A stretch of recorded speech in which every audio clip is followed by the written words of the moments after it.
carogana sumping Pak atos ayeuna mah tong dibahas bab ngaos. Nu penting mah Bapak wareg abdi wareg, hayu urang tuang sasarengan, urang makan siang. Der tuang, der neda, itulah ibadah. Iya. Nah ibu tuh sadar ayeuna caroge ibu keur pepelengkingan kursi.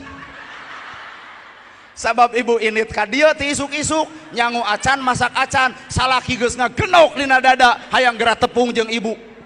Matak bubar ti dieu engke setengah tilu datang kararompok salaki juk nyegag bari keding. Ti mana? Pan jelema nu keding mah kitu. Ti mana? Ibu kapancing emosi. Ti mana? Pangaosan. Ceuk salaki bari eleh. Heueuh apal pangaosan, matak naon lamun nyangu heula. Ibu kapancing emosi, ngutek sorangan.